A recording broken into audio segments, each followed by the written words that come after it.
Hey everyone, it's John Brown, the one and only Bandana Gamer, coming to you today with a Mario on the Go review. This is a new series I am doing to look at Mario's adventures on the portable consoles, mainly the Game Boy, the DS, and the Switch.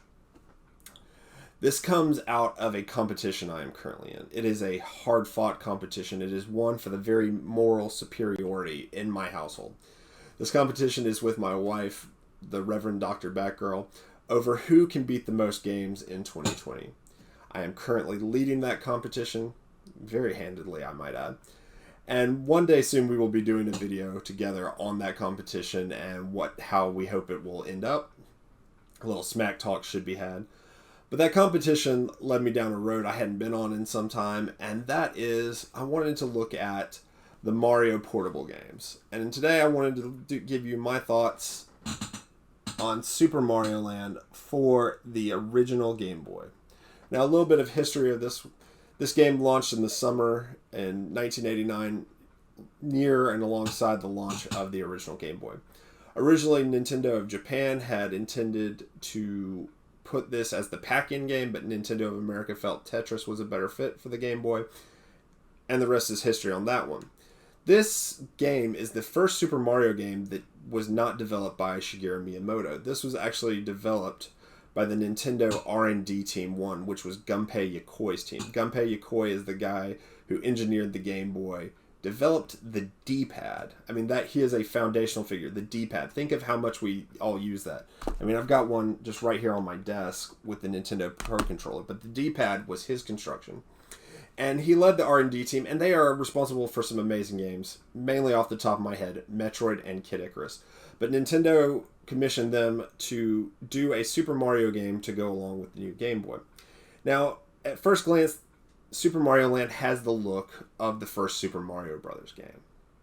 But that's kind of where it ends. This game has such a unique feel compared to the Nintendo Super Mario games. It doesn't feel like Super Mario 1. It definitely doesn't feel like Super Mario 2, and it doesn't feel like Super Mario 3.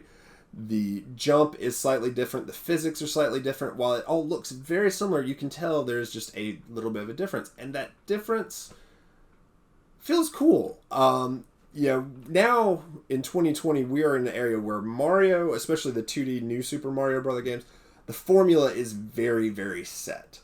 But go back, actually 30 years ago, and the formula was still wide open. The Super Mario games all had a different feel and a different voice. And that's what led to this one being such an amazing little thing. This game was so well designed and well thought out for being on a portable console. First of all, it's 12 levels, which, isn't a long game, isn't a huge game, but that's a really good car ride, bus ride, really something you could sit down in travel and do just to kill time. That's what the Game Boy was designed to do, was to be on the go. If you wanted a fuller experiences, you turn to the consoles. So as a portable game, it really fits well. The style, the level design, all great. And the style has these interesting different settings. You have, Egypt, you have Easter Island, and go on. Mario is in real locations. The gameplay, like I said, is on paper is 2D Mario, but the physics and the jumping feels slightly different. And then there is the flower power-up. Now, most of us, when we see a flower power-up in Mario, we think the fireball. This was actually not a fire flower in Mario. It gave Mario the Super Ball. The Super Ball acts very, very differently than the fire flower power-ups in previous Mario games. The Super Powerball will bounce all over the screen. Now, if you are in an open area, it will hit the ground and just throw out into the sky. So if there's an enemy, you have to wait for them to get very close. But something the Powerball also does that the Fire Flower doesn't is it can collect coins. If you're able to bounce it and ricochet it around the screen, it can collect coins for you, which is a neat little trick. I really, really enjoyed coming back to the Super Mario Land game. A lot of that was also inspired by the Retronauts podcast, which a lot of this history and a lot of thoughts are kind of shaped by, and so I recommend you definitely check that out.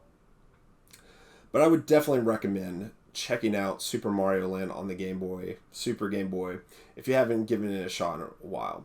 Yeah, it feels really different than a Mario game when you get into it. But once again, that is so reflective of a cool time when Mario was really experimental. And one thing to also throw out there are shmup levels.